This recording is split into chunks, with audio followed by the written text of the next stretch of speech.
Everybody, and welcome to this presentation on Mod A, Mrs. Dalloway and the Hours. And I'm sorry we can't all be together in a room, but circumstances obviously don't permit. So I'll imagine that I can see you all there. Okay, so I'm going to start by talking about the rubric and Mod A is obviously the largest of all of the modules. It's a huge amount to do, so you really need to be careful that you're focusing on the rubric. Now, the key words in the rubric obviously are a comparative study. We're looking at the resonances and dissonances within the text, and how the reimagining or reframing might mirror, align or collide with the details of another text. We're looking at common and disparate issues, values, assumptions or perspectives, and how these are depicted, and in particular contexts. So it's probably worth your while going to the NISA website, and if you haven't already done so, and reading through the marking feedback from last year. Of course, it affirms what we're always telling students. It's crucial to engage with all aspects of the question, to provide a clear and sustained argument, set up a strong thesis, which is clear, highly relevant and receptive. Now, I'm adding there that topic sentences are what carry the argument, so you really do not need to write clear topic sentences to introduce body paragraphs. If your argument is set up clearly with a direct answer to the question in the first sentence, and then your thesis expanded so that there are a number of sections to discuss in your essay, then you should be able to go back to your introduction, pick up the point, use it to restate and write a topic sentence to introduce the point. And that will make sure that your argument is being sustained throughout your essay.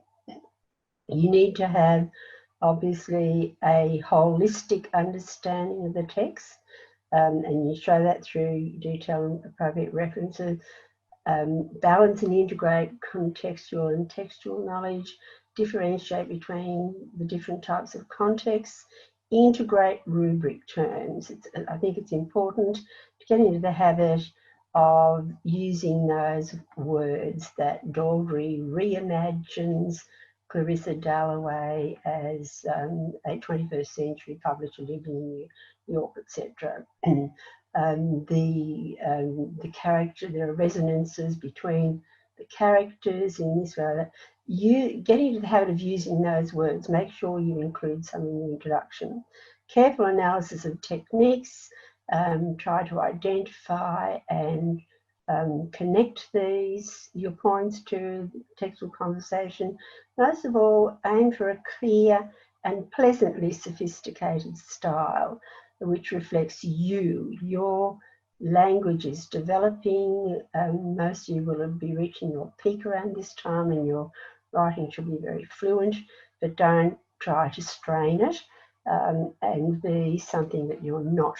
And so there are several things, therefore, that you need to be able to juggle in your answer. The question and your argument, you need to bring in context, you need to use the rubric terms, you need to integrate all of these aspects with techniques, textual knowledge, etc. So a big ask, but you can do it. Right, so the important aspects of the module then are context, the notion of adaptation, the resonances and dissonances between the texts, the textual conversations that arise, and intertextuality. So I'm going to just point out that this is a kind of three-way comparison here, because we've got Virginia Woolf's novel, which was then appropriated into Michael Cunningham's novel The Hours and later made into the film by David Hare, and Stephen Daldry was the director. So we've got actually three different contexts there. We've got Dalloway's modernist context, post-war one, disillusionment. I think the key to modernism, the key word to use with modernism is disillusionment. We've got Cunningham's context, and in many ways he's more important than Daldry, because Daldry loved the text and followed Cunningham's text pretty faithfully. It's obviously the way in which he used film language to communicate the ideas that's important. And then, of course, the intertextuality that operates between all three texts, and as well as all the intertextuality of references to other works and to Woolf's diaries, as well as with Daldry's, in Daldry's case, Cunningham's novel. So there's quite a lot going on there in that adaptation. Now, when we look at the notion of textual conversations, we're talking about the way in which texts speak to each other, and a textual conversation inevitably arises when a composer deliberately chooses to reimagine or reframe an existing text. That inevitably positions the responder to read the new text against the original, and it initiates a dialogue or conversation between the two, so both texts speak to each other. That's not to say that the new text can't exist on its own independently and be meaningful and enjoyable for the responder, but it does mean that if you don't know the original text, then maybe you don't get that extra enrichment from comparing, from recognising, the pleasure of recognising allusions, etc. Right, so what kind of things do these conversations consist of? They might be conversations about the composing and the making of meaning. Who's responsible for the meaning in a text? The author, the language, the responder. And this has been a big issue, as you probably know, in contemporary literary theory, beginning with Roland Barthes' essay, The Death of the Author, in terms of who has control, who has ownership of the text. And I think between the various theoretical movements that have really been ongoing throughout the 20th century, structuralists, post-structuralists, Derrida, etc., it's been, and I think Jacobson was the one who originally spoke about the combination of author, language and responder all contributing to the meaning of the text. Now that's quite a big issue that I won't try and go into. And so who is responsible? And it seems that it is a combination of all. Textual conversations may be about the choices made by composers in representing their ideas, about fiction or reality, very much applicable in this case, the boundary, the way in which the boundaries are blurred, the significance of context in influencing the text. Also, I've just gone, I need to go back there, and conversations about the ideas and issues in the text, what dialogue is occurring there. So arguably Shakespeare or another canonical author will initiate the conversation, and it's just by bringing up the subject, and the person the creator of the new text will be responding to that. So both texts really speak. Now, these conversations may be explicit, external, or they may be more implicit. They may be conversations about the adaptation, the experience of the responder, about the composer's freedom to write. That is quite a big issue in the case of Virginia Woolf, a woman writing in a very conservative era, Cunningham, a homosexual, and the problems that have existed there. So all these are potential conversations. When it comes to filmmaking, who is the composer? You have a collaboration between a whole team of people. So who is the composer there? So these are more external conversations. Intertextuality is an important device which is integral. Intertextuality is something which is integral to the adaptation of a text, because it's that constant two-way interaction between the two texts which creates much of the meaning. And we need to be able to look at the way different texts are interwoven to shape meaning. So intertextuality takes various forms, can be explicit reference to another text, it can be allusion, it can be intertextual in terms of the imitation of style or pastiche. And we do get that particularly, I suppose, in the hours where we have the resonance in the style of the reflections, the ruminations of Virginia Woolf and the fictional Virginia Woolf. So intertextuality is a notion that's integral to adaptation. So these are some of the different types of intertextuality. So by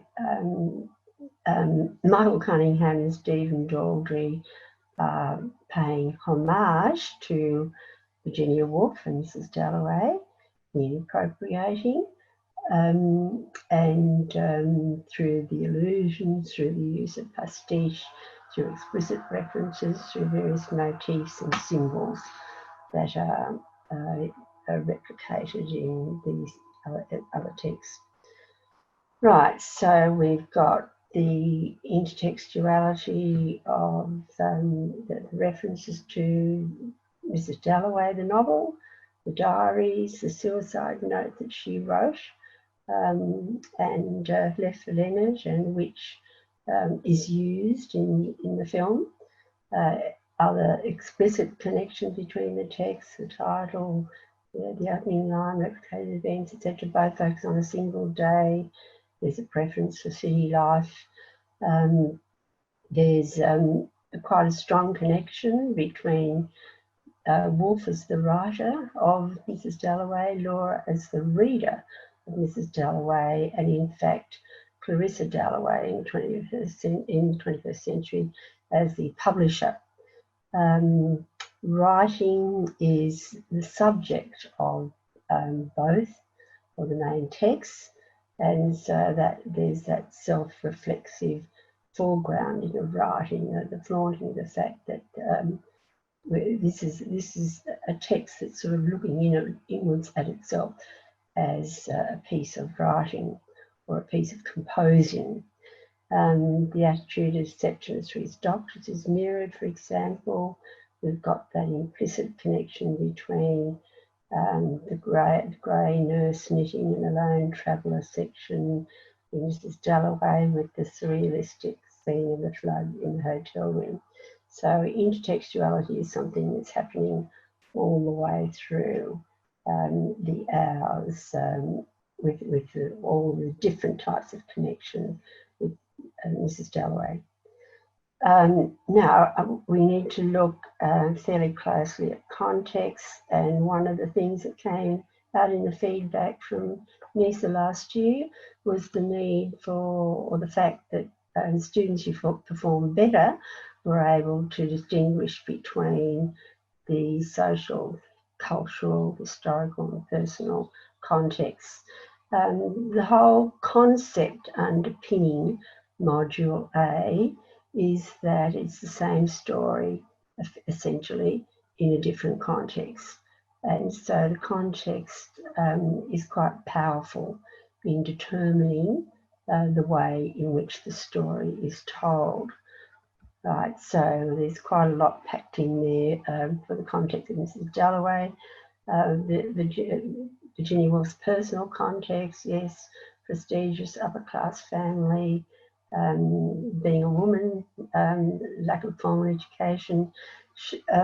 Many of her problems perhaps can be traced to the traumatic experiences of the death of her mother and half sister in her early life. She started having breakdowns at quite a young age. Her half brother's sexual abuse.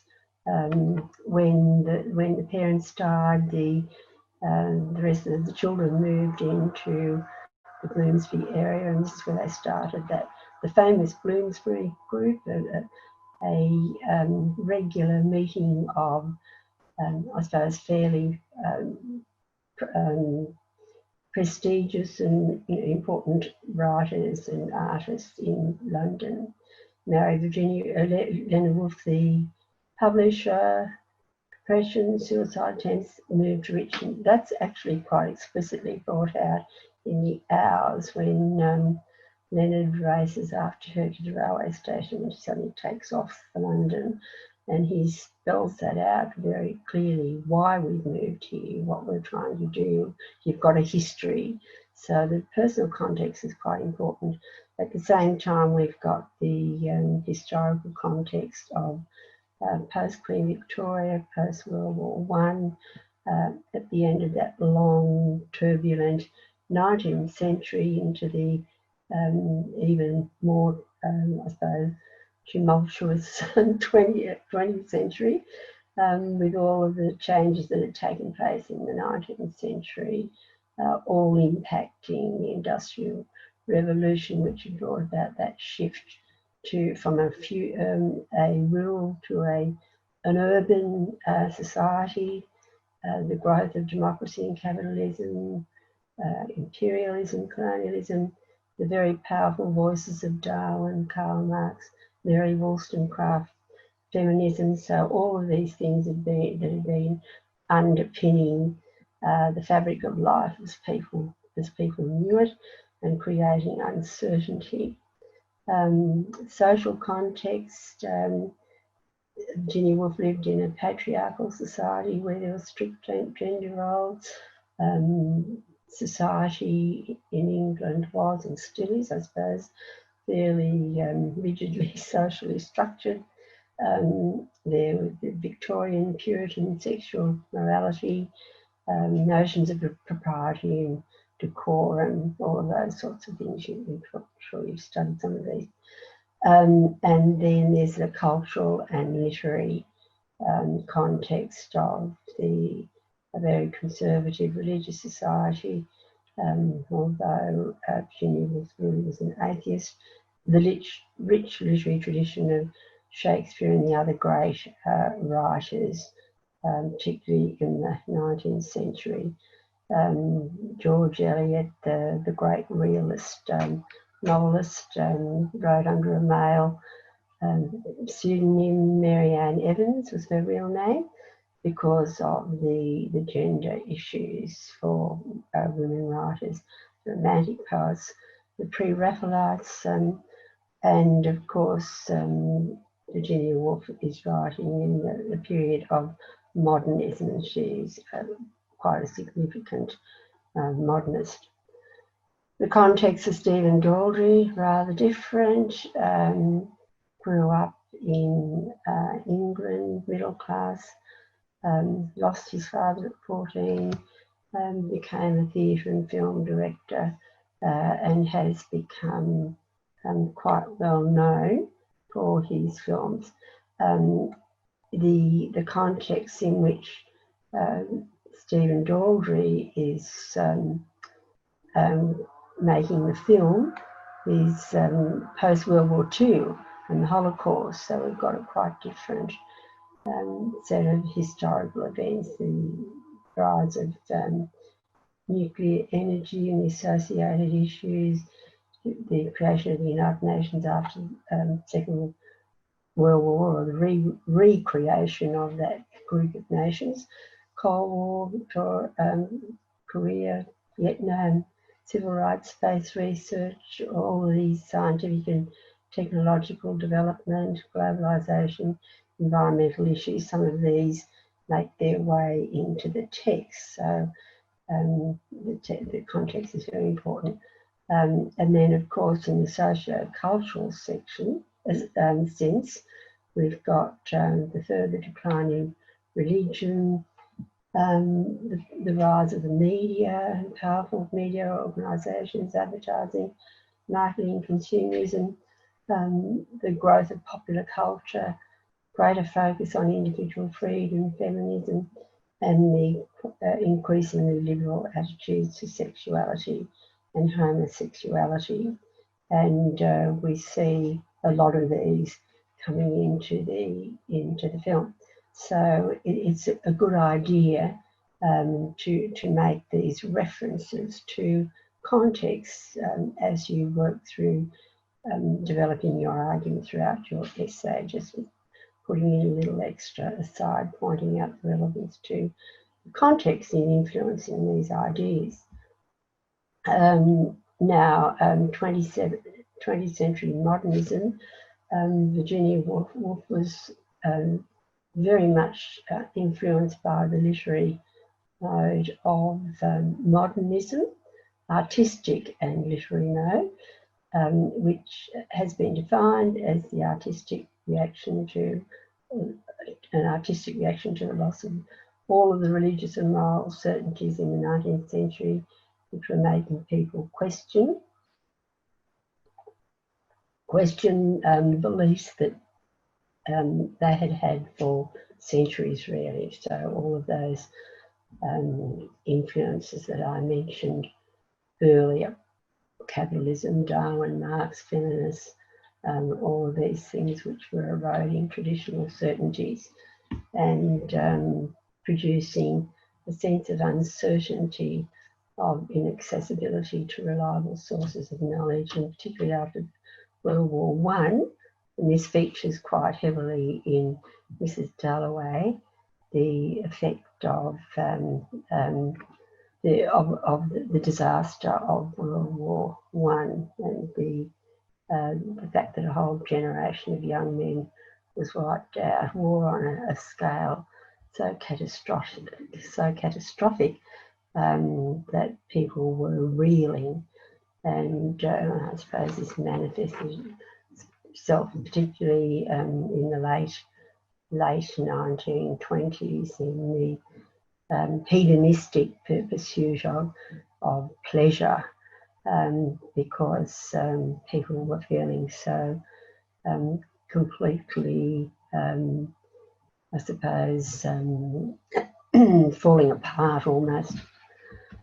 Right, modernism is related to Impressionism in art, and that painting is really the painting which is supposed to have given the name to Impressionism. So I thought it would be interesting to just have a look at the connection between modernism in literature and Impressionism in art. Like Impressionists, modernists aim to capture more subjective, elusive, complex, intangible aspects of life, human life.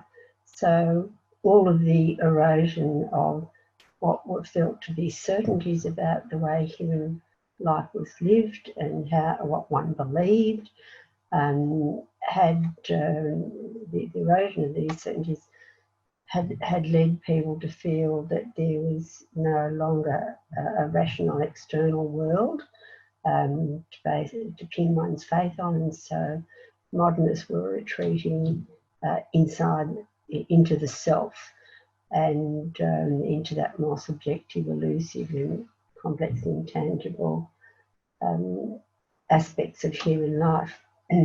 And Virginia Woolf did quite a bit of writing about these ideas.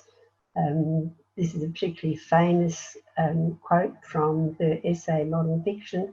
Life is not a series of gig lamps symmetrically arranged. And here are the key words: life is a luminous halo, a semi-transparent envelope surrounding us from the beginning of consciousness to the end.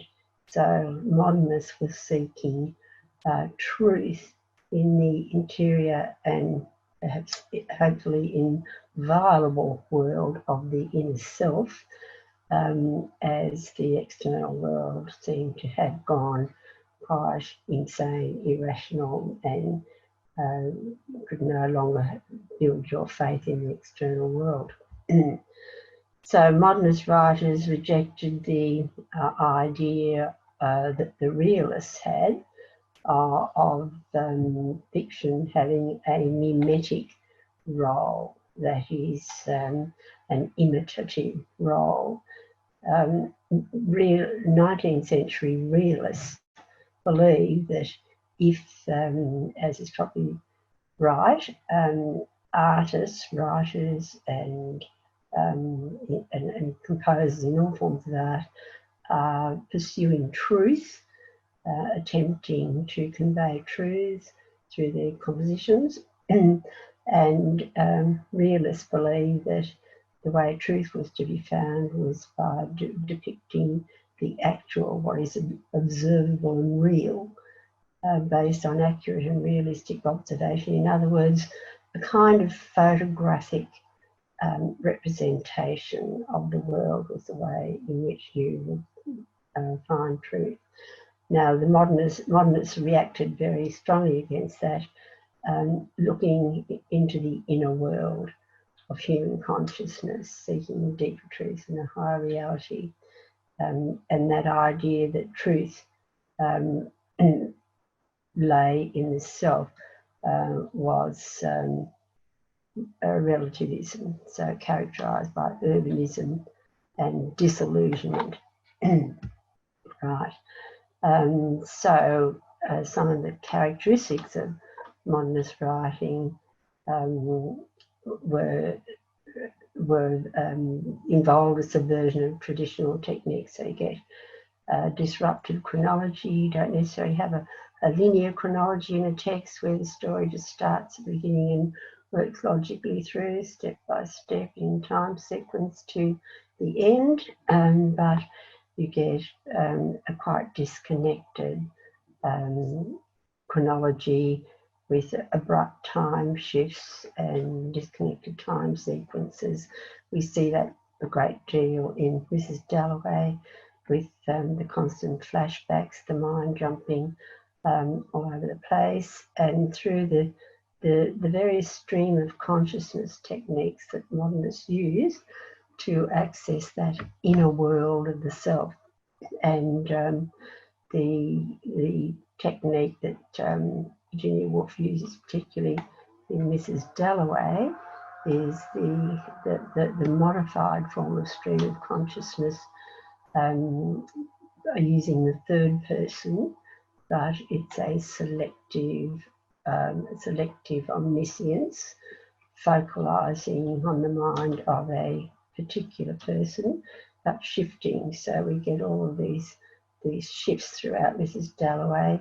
At any one moment, the thoughts are coming from a particular character.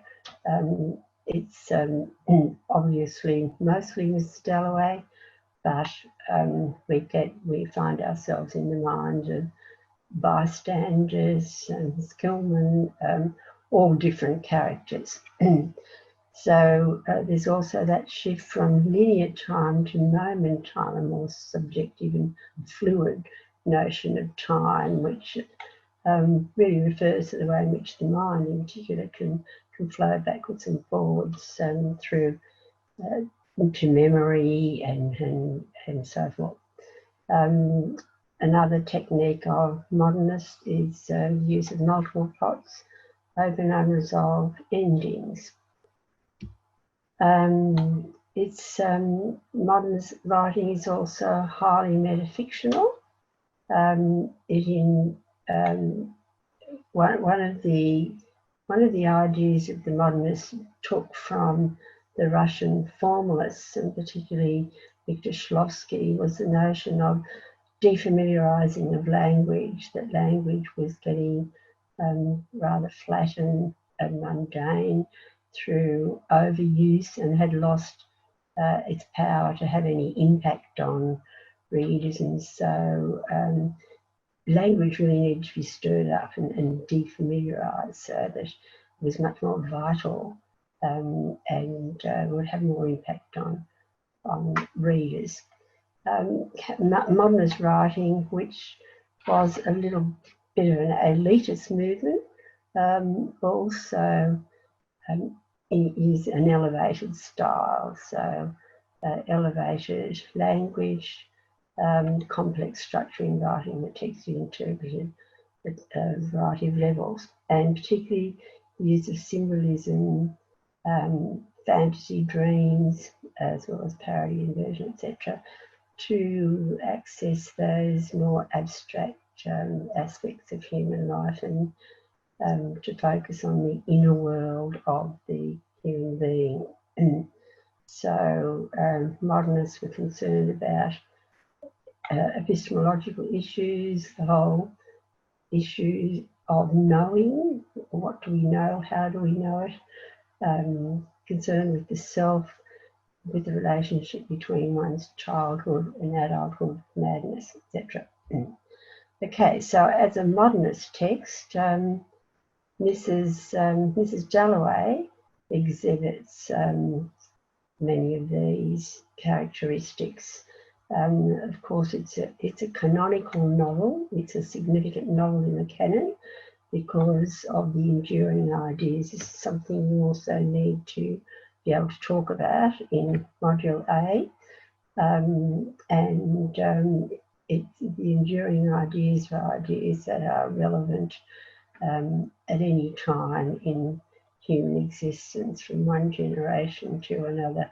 Human beings are trying to deal with the problem of human existence and human mortality, and we see that's applying just as much in Virginia Woolf's context, in the film, in Clarissa Dalloway's context in Mrs. Dalloway.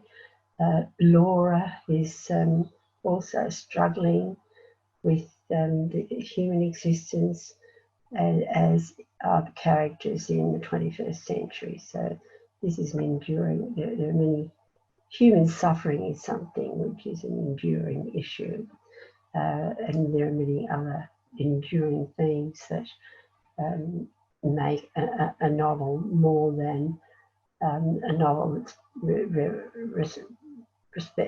relevant to only one particular period in history. So as a modernist text,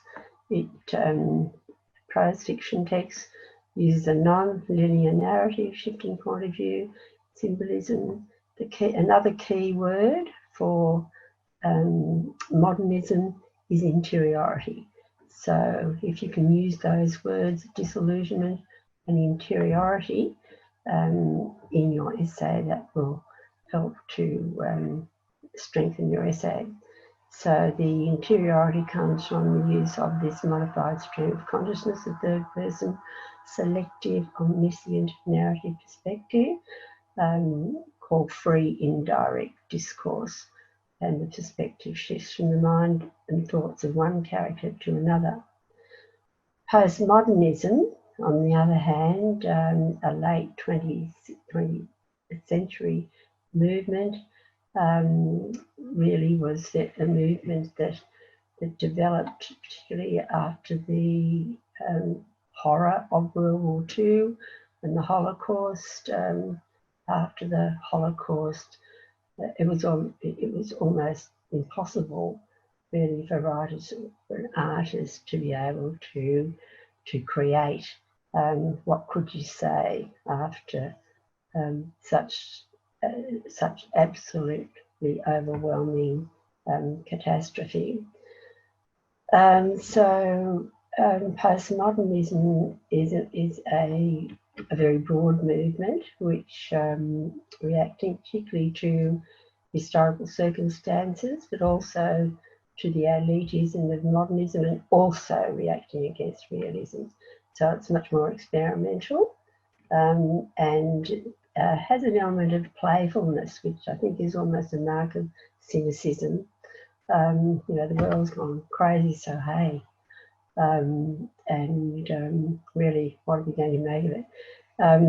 One of the a very well-known American theorist, William Gass, argued that the function of the novelist after the Holocaust in the late 20th century was not to depict the world, but to construct one from language. So in other words, the realists in the 19th century felt that the way to access truths about human life was to provide this sort of photographic representation of reality.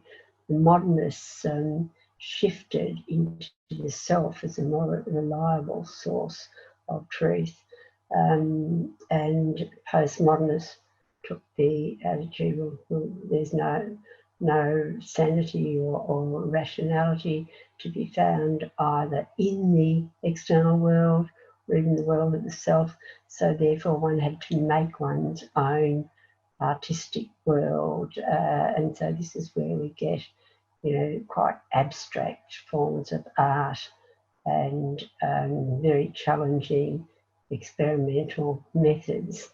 One thing about postmodernist compositions is that they offer responders a share in the pleasure of the writing, as and indeed modernists do too.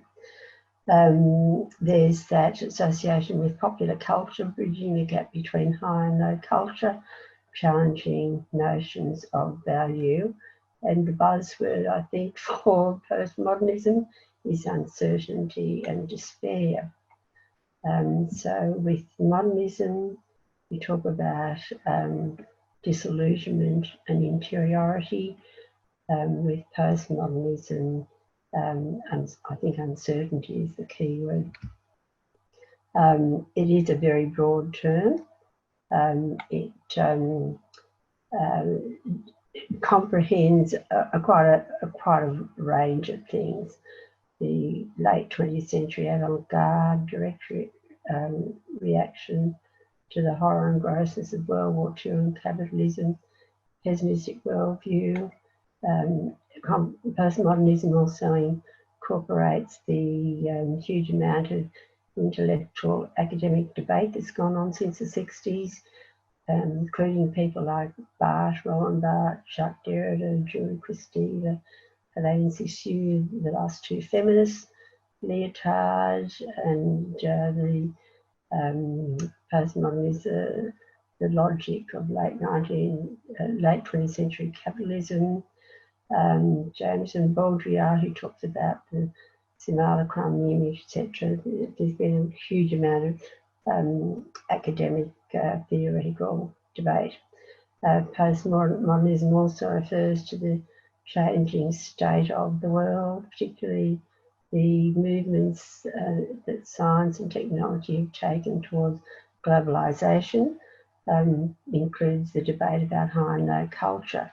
We can see the playfulness in this delightful little postmodernist piece of art, the subversion of this great work, The Birth of Venus by Botticelli, with Miss Piggy instead. So this is where we're shifting away from the elitism or the high culture of modernism this blend between high and low culture, the admission of popular culture really into the discourse.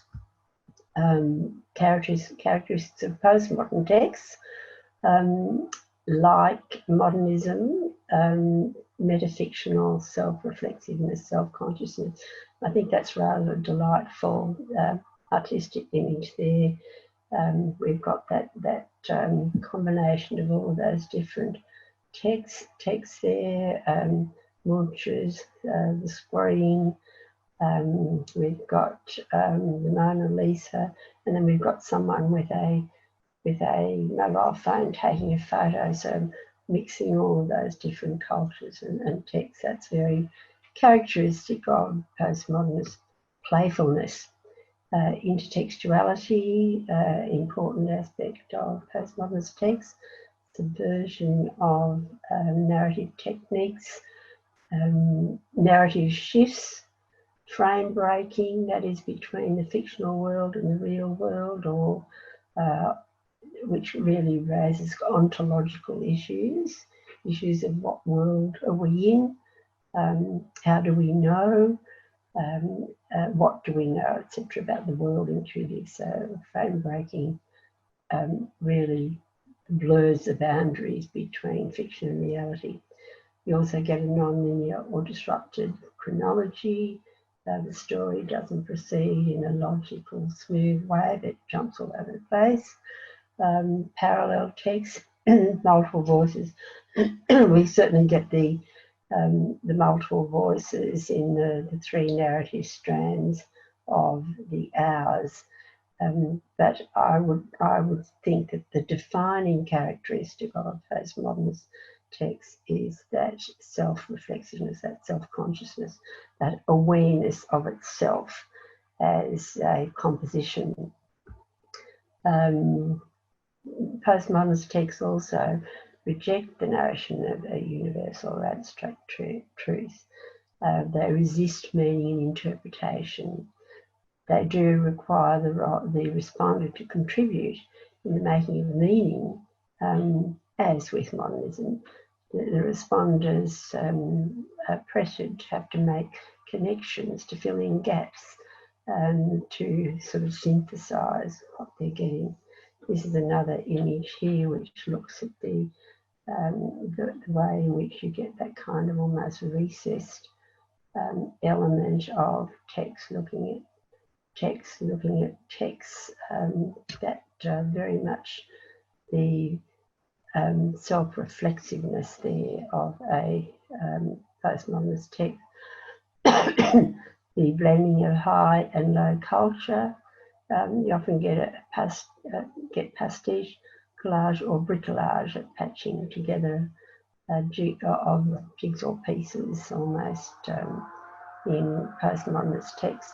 Blurring of the ontological boundaries between fiction and reality, dismantling of hierarchical binary oppositions. So the kind of binary opposition between man and woman, where you get that sort of, this comes back to Derrida's idea really, that a little bit like the idea of a photograph and a negative. For every idea there's a kind of equal and opposite and suppressed ideas. So you get these binaries between, say, man, woman, between, you know, colonizer and colonized. It's more than just antonyms. Binaries involve, I suppose, ideologies. So binaries like male, female are actually hierarchical because one is more important than the other. So postmodernist texts particularly engage in dismantling, using deconstruction, dismantling hierarchical binary oppositions. So they pull apart the male, female, gender binary and make the point that in fact there's equality, and we see that particularly in the hours as opposed to the gender binaries of Mrs. Dalloway. get a much looser I suppose, interaction between the genders, the sexes. An ironic exploration of the loss of certainties. So again, the loss of certainties that modernism was concerned about, but a little more ironic and playful. Now, The Hours isn't an extreme in postmodernist text, but it does feature quite a number of characteristics of postmodernist texts. So The Hours, as a postmodernist text, features, there's the appropriation, questioning the canon, the interrogation of the past, intertextuality, important aspect of a postmodernist text, pastiche, Woolf's internal monologues imitate the novel style. We get the multiple narratives of 3 different stories, non-linear chronology, the narrative shifts abruptly from one to another, and we do get some flashbacks, memories, which film is actually able to show. Metafictional self-reflexiveness, that focus on the idea of composing. We have ontological issues in The Hours, the blurring of boundaries between the real and fictional worlds. So we're dealing with a real person in Virginia Woolf, but also the fictional stories that have been created, and Virginia Woolf herself as a fictional character in the film. We've got the deconstruction, dismantling of hierarchical binary opposition to the male, female, etc. References to the technological society, popular culture elements, the theme of uncertainty. Right, so adaptation. Why would anyone want to adapt a text, tell the same story in his own context? Well, adaptation is a very common practice in literary history. In fact, Shakespeare did a lot of that. Shakespeare, I don't think, ever made up a story of his own. He drew on what was happening in the world around him. He was fascinated, of course, by kings, and constantly came back to exploring the notion of kingship. But he also, took stories like Romeo and Juliet, other various historical figures, Julius Caesar, etc., Macbeth, and of course what's made his versions of all of these stories live is the way in which he wrote them. But it's been a very common practice. It does acknowledge the needs of changing context, values, and technology. It does enable the sharing of universal themes from the canon. In recent years, we've seen quite a proliferation of filming from the great texts of the canon, Jane Austen in particular, as well as Shakespeare. Quite a lot of other great writers have had their works translated into film, not the least of which is Mrs. Dalloway. It's the canon, the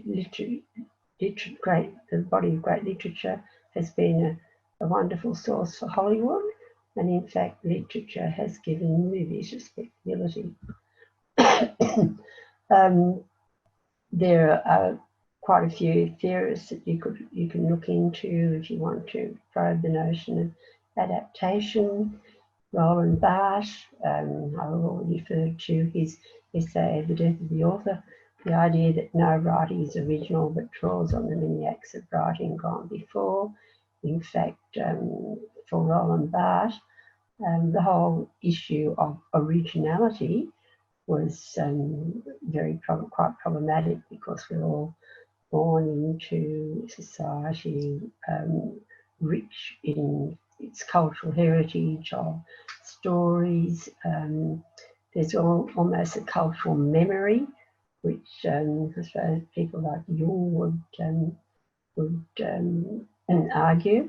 And so Roland Barthes argues that There are no authors but scriptors. In fact, whenever we write, we're doing a kind of cut and paste of all of the ideas that are already there in our heads. So what can make any composition original really comes down to the synthesis of all of these different ideas from that are up there in our heads into this new form. Another really important theorist is Mikhail Bakhtin. His notion of language as dialogic. In fact, every act of using language is engaging with other people who've used the language before, and he argued in the dialogic imagination that conversation is the fundamental element constituting all novelistic style. So adaptation is inherent to writing. Then there's Harold Bloom's very complex theory. If you want to have a real mind challenge, I would challenge you to try and read his Anxiety of Influence. It's quite a complex theory. Linda Hutchin, in talking about adaptation, has said that an adaptation is its own palimpsestic thing. That is the idea I was talking about earlier, that the text that's adapted nevertheless has its own unique individual status as a separate text, and she calls that its own palimpsestic thing. Rob Pope describes transformation as textual intervention, which can challenge or affirm the values of the original text, promotes closer interaction, enabling exploration of aspects not initially clear. And I think it's right that, well, it's true that many times with an adaptation, we get the composer of the new text fleshing out or amplifying the ideas of the original text, looking at them from more angles, and we certainly get that in the Hours, where we definitely get it in HSC's Adaptation of the Tempest, where some of the ideas are taken to their logical conclusion, you might argue. And I think in the Hours we get this fleshing out or deeper probing of the issues that are raised in Mrs. Dalloway, particularly in the use of the three women who are different versions of fundamentally the same woman. Okay, now why did Michael Cunningham adapt Mrs. Dalloway into his own novel, The Hours? And he has said that reading Mrs. Dalloway at the age of 15 was an essential life experience. Her novel showed him what is possible to do with ink and paper. He saw her as possibly the greatest chronicler of the lives of women, and a writer who refuses to condescend to her women, and he was interested in the idea of how much or how little Clarissa Dalloway's character in a world in which offered a broad scope. I think I've left something out there. But anyway, so that's what he's doing in the adaptation, according to him, if we can trust the writer, the composer. So he's looking at Clarissa Dalloway and taking her into a 1950s context and then into a 21st century context. He's fleshing out the ideas of this problem of making sense of existence from different angles. So in The Hours, he's reimagining Clarissa Dalloway as the modern Clarissa Dalloway, the publisher, living in 21st century New York with all the things associated with that context. He added a second strand on Virginia Woolf, developing her more fully as a fictional character and as a writer, and then to complete the triptych, he added Laura Brown's story, as he saw a connection there with his mother, who represented what Virginia Woolf meant by the angel in the house. If you haven't come across the idea of the angel in the house, it's worth exploring the notion of the ideal, perfect wife, flitting about the household silently, taking care of the family, loving and nurturing and serving.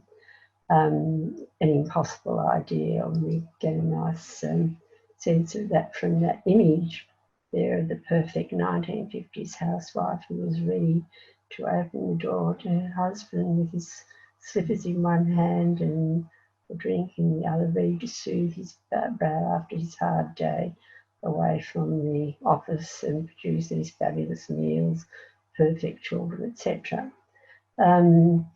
Michael Cunningham felt that his mother was like Virginia Woolf, a homemaker forced to live in an enclosure that could not contain her, and yet ineluctably did.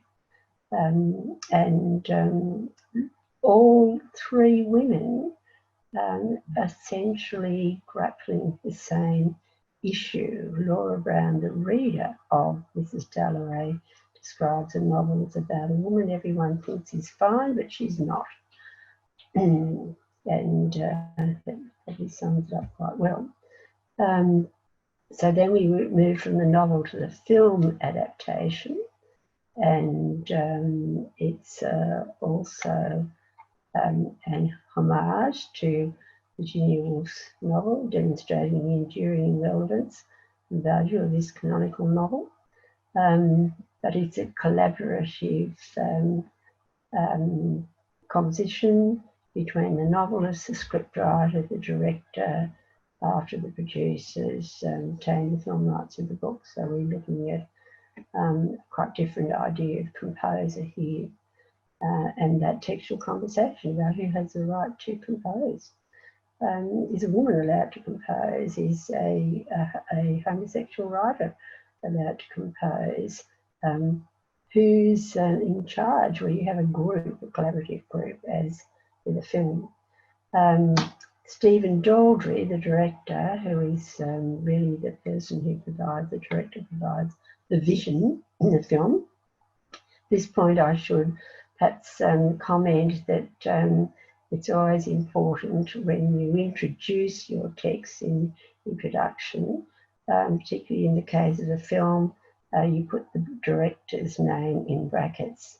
It's also a useful thing to do when you're writing about characters in a film. The first mention of each character, you should tuck the actor's name in brackets after it. So these are little conventions of writing about film.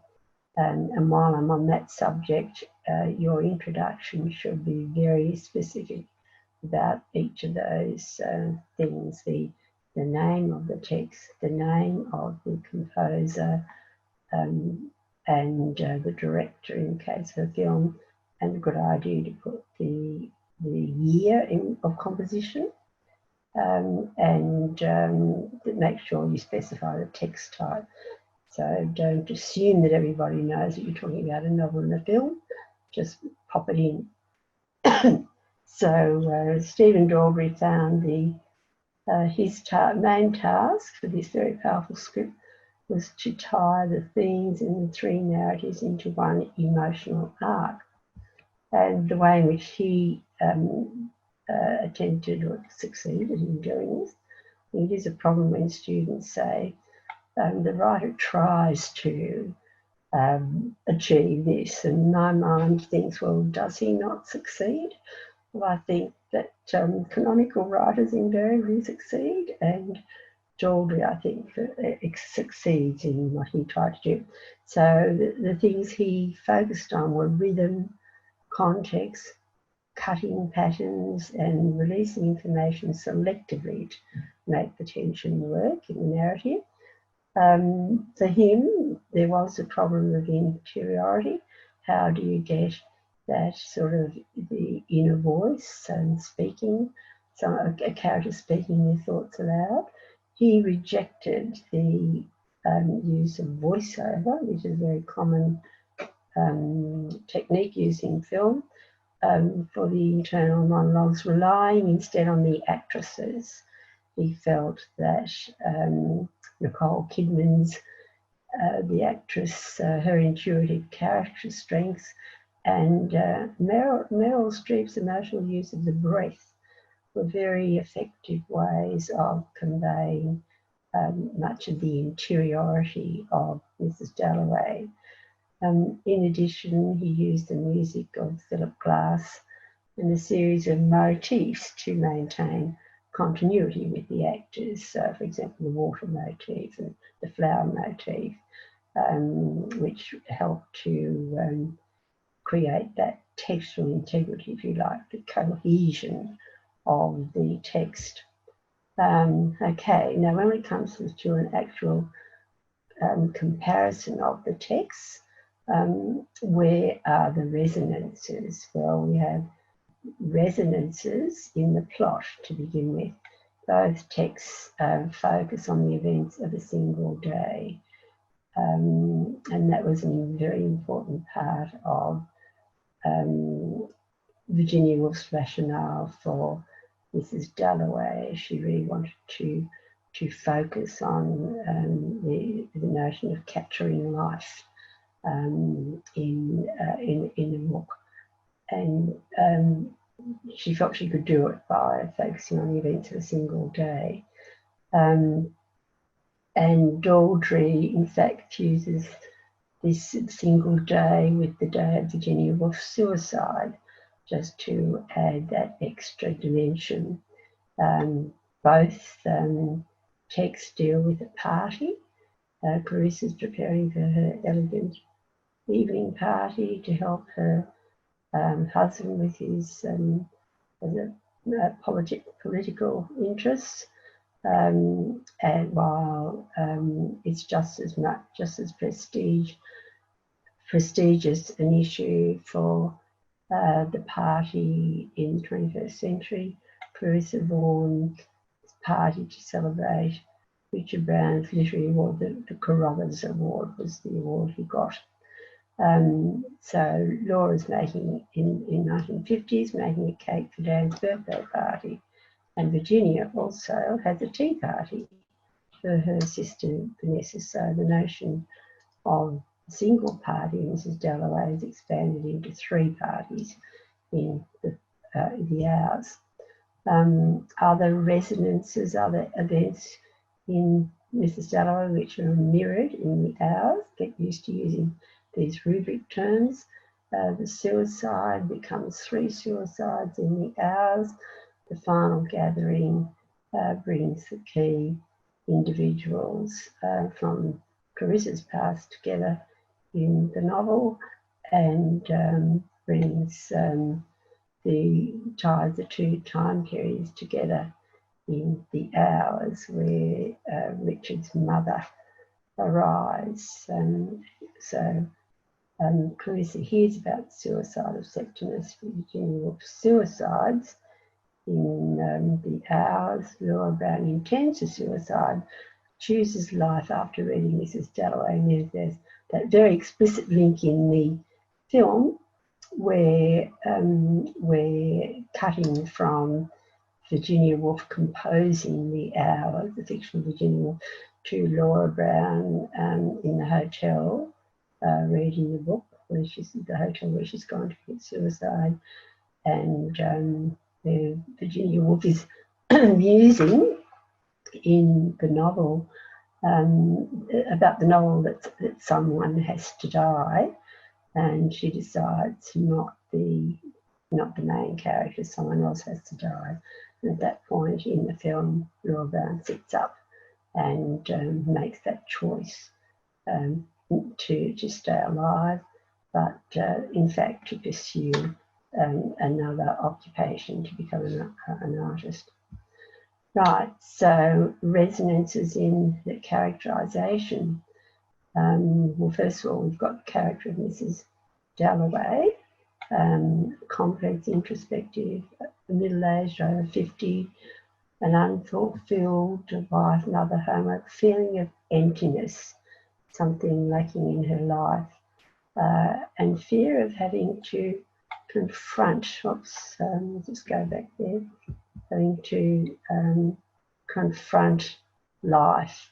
Clarissa Vaughan in the film, Louis says to her, and Richard, you know, you're having these parties to fill up the silences.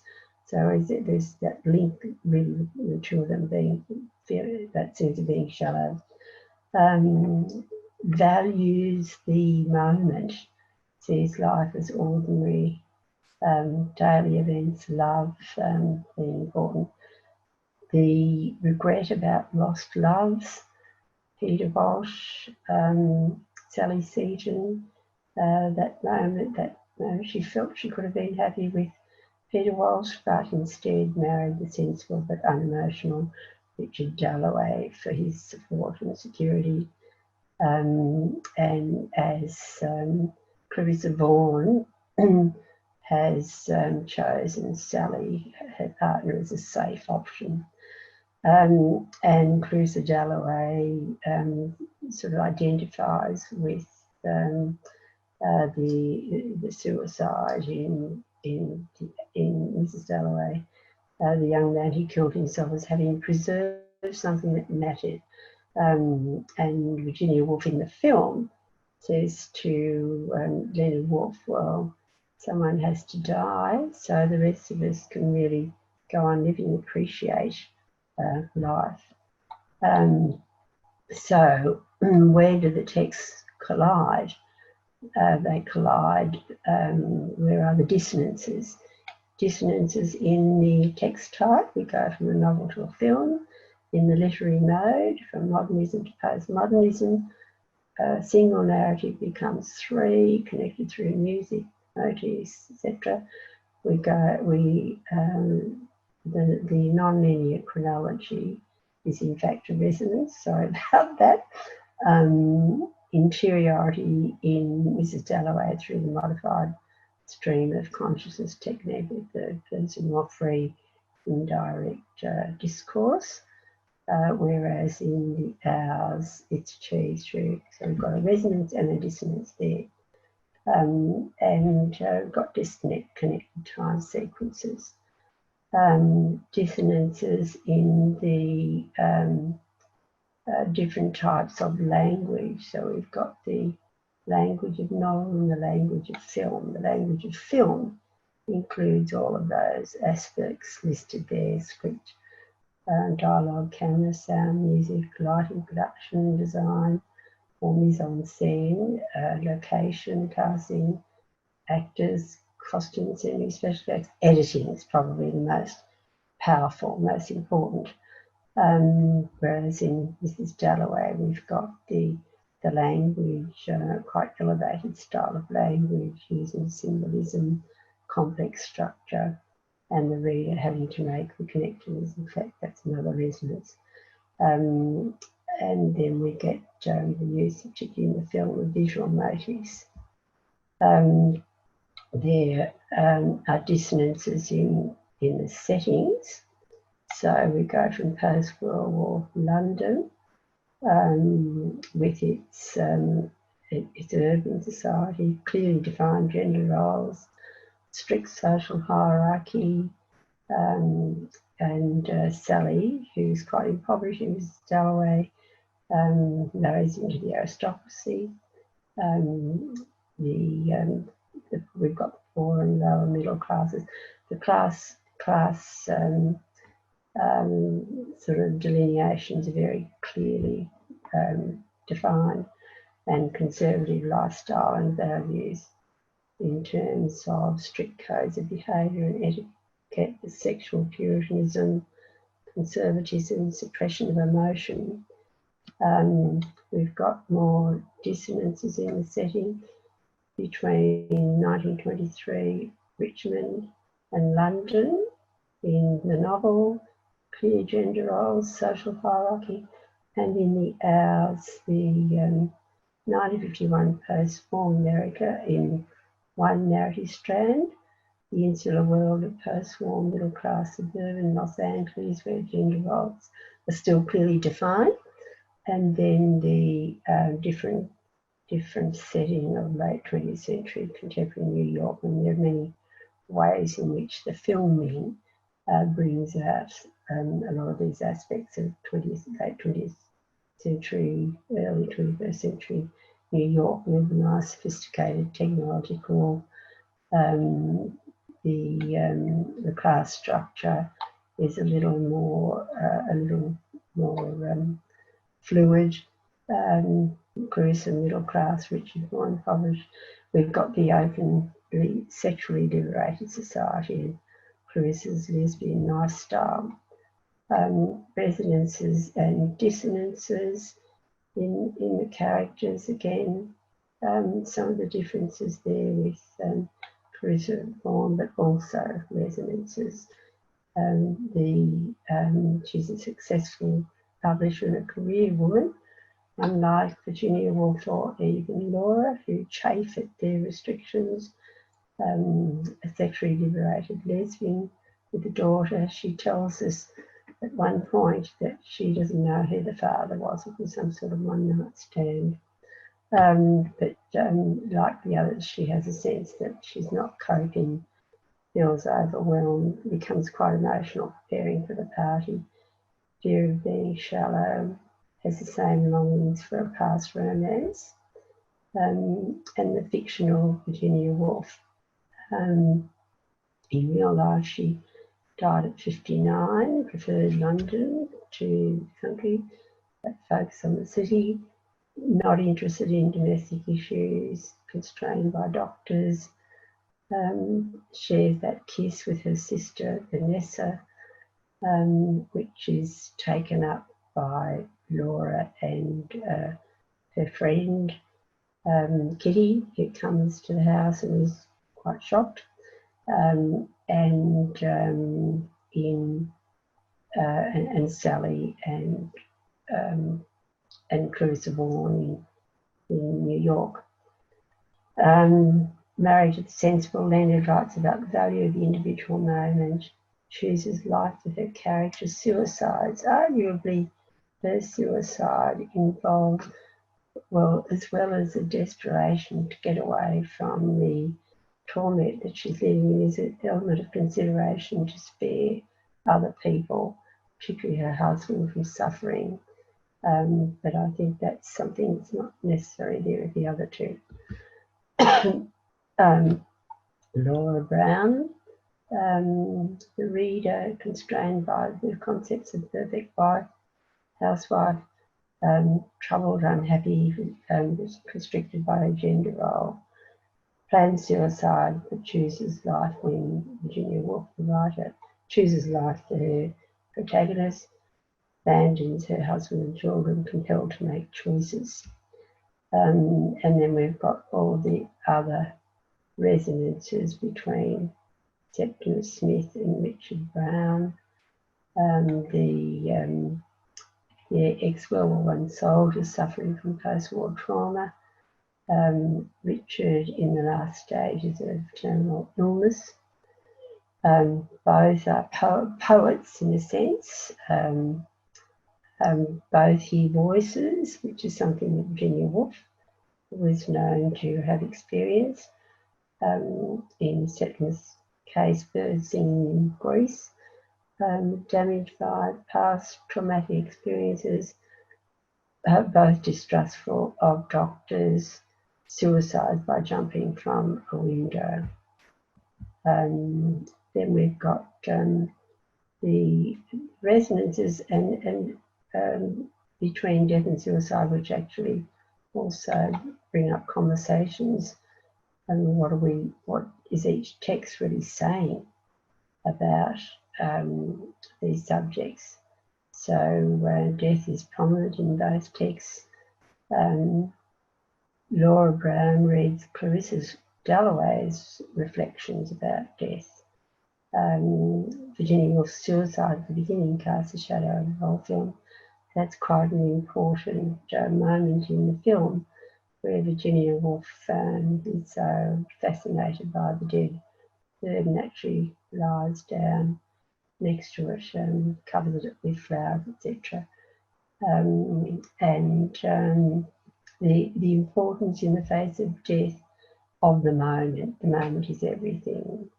And as Virginia Woolf in bed at the end of the film says, to look life in the face always, to know it for what it is, at last to know it, to love it, and then to put it away, to be able to accept it. So there's a conversation going on about this theme of human existence, the existential question of how to make sense of one's life in the face of human mortality, the spiritual crisis that's come from enormous social changes, and we no longer have religion.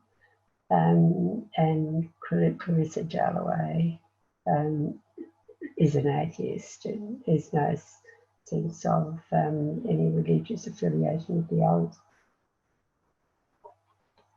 All major characters are experiencing existential angst, the difficulty of living in the modern era where all the certainties of life about lifestyle, religion, social structure, gender roles have been eroded. And I thought this was quite a nice quote from Marcel Clemens in his introduction after Tess of the D'Urbervilles, because Thomas Hardy was a 19th century writer, which was certainly experiencing, like many other writers in the 19th century, experiencing a religious crisis. This human predicament he describes as a result of the repercussions of the Industrial Revolution, the extinction of rural life, the implacable roles of caste, gender, and morality, as well as the laws of social Darwinism, which has put an end to the pat answers of religion and really have left people feeling totally destabilised. So we've got more points here about this notion of emptiness of human existence, Clarissa Dalloway's feeling of hollowness, the terror, the overwhelming capacity to live this life. Septimus, it might be possible the world itself is that without me. Peter Walsh, and while Miss Killian is one quite religious character in Mrs. Dalloway, she's being satirised by Virginia Woolf. And that sense of emptiness is experienced by so many characters. Julianne Moore's acting conveys Laura Brown's anguish. I think has quite a powerful impact. The acting of young Richie, we get a sense of that child severely traumatised by what he senses, a very sensitive child, what he senses of his mother's anxieties. Clarissa Vaughan in that powerful scene in the kitchen where she collapses, why is everything wrong? Richard Brown says she's always giving parties to cover the silence. Richard Brown himself, I still have to face the hours and the hours after that and the days after that. I seem to have fallen out of time. He tells Clarissa at one point he only stayed alive for her, whereas Virginia Woolf's unhappiness is even more extreme. The depression, the mental instability, the suicide attempts, but the fact that nevertheless we must value life, and particularly the moment. That someone has to die in her novel so that the rest of us will value life more. The poet will die, the visionary. So the need to make choices is another important issue that the texts are conversing about. Virginia Woolf's choice of suicide, Laura Brown's attempt to commit suicide.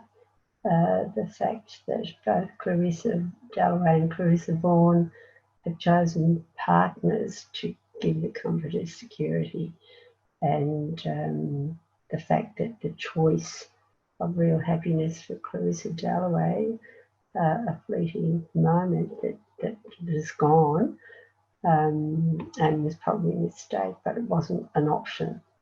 And Clarissa Vaughan admits happiness was years ago. It wasn't the beginning. It was happiness. It was the moment right there. So if we miss those moments, we don't get the opportunity again. And Daldry says about the film, at its core, the film is about the very difficult choices people have to make in order to make their lives possible. So often these choices are put into cliche or sentimental mode that tries to make it easier for us to have happiness, and the costs of that happiness are never explored. Again, the cost of the choices made by these incredibly courageous women felt very truthful. Both texts are life-affirming. Clarissa Dalloway is quite a vital character. Laura Brown represents resilience, valuing the moment, happiness in the trivial aspects of ordinary everyday life. Clarissa Dalloway, love, relationships, that little bit of intertextuality with Shakespeare when Sally Seton says in Mrs. Dalloway, if it were now to die, it were now to be most happy. How Laura kept Dan going during the war, and Virginia Woolf's final words in the film, always the years between us, always the love, always the hours. And then there are other textual conversations about various themes like the unfulfilled life, lost love, social satire, gender issues and female identity, the fluidity of sexuality, madness, really barely skimmed the surface. Resonances in symbols and motifs, flowers, time, the different types of time in Mrs. Dalloway, the clocks chiming throughout. Big Ben represents mortality, the relentless movement of time carrying us towards death, and St Margaret's the value of more fluid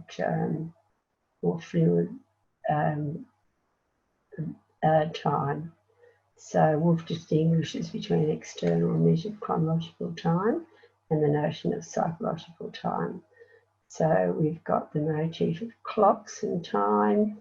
Time also is mentioned frequently in the hours, the kiss that resonates between the three texts, amongst the three texts. Water as a symbol of time and death, that surreal water flooding scene, which I think resonates with the lonely traveller, that scene on the bench in the park in Mrs. Dalloway, the darkness, and then there's that wonderful image, that wonderful camera shot in the hours where Clarissa Vaughan descends into the blackness in the lift. Now, that's about all I can say about the novel, but you do have to also consider the craft of writing. I think that these texts offer some really valuable models for writing, experimenting with the modernist style, interior monologues, folklorization, shifting point of view, stream of consciousness, narrative strands, symbol illusions, elevated style of writing, and discursive writing, subjects like flowers, parties, country, city life, the angel in the house, depression. Now, this is just a little example of how to approach writing the essay. This was the question, this question was based on 2014, the idea that both texts are life-affirming. And this is how you could actually make sure that you answer the question very succinctly and actually tucked in a whole lot of other things in the first sentence. While Woolf's modernist novel of 1925, so you've got the text type, the year, the mode, was composed in a conservative post-World War I context, so you've got the context tucked in there, and Dalby's 2001 postmodernist film in a more sophisticated global and technologically developed early 21st century society, both can be seen as life-affirming texts. So don't let too many of your sentences sprawl, but it's a good idea to write a direct answer to the question in your first sentence, identify the text types, say something about the context, and then get in the rubric terms as a reframing of the novel. Dalby's film pays homage to Woolf's text, aligning with and mirroring many aspects of its plot, characterizations and concerns, bringing in the conversation. The film's three interwoven stories respond to and develop the conversation initiated by Woolf concerning women whose rich inner lives are juxtaposed with outer lives constrained by the context, and then repeat at the end of your introduction, despite the fact putting in some specifics from the text. The opening scenes of Dalby's film, The Hours, depicts Virginia Woolf's suicide, and suicide features in both novel and film ultimately present an affirmation and celebration of life. Now that's what I would call a nice, tight, focused and direct introduction. Right, and that is the end. So I hope you found this useful, and you'll be able to follow up on some of the ideas I've suggested in the discussion. Thank you.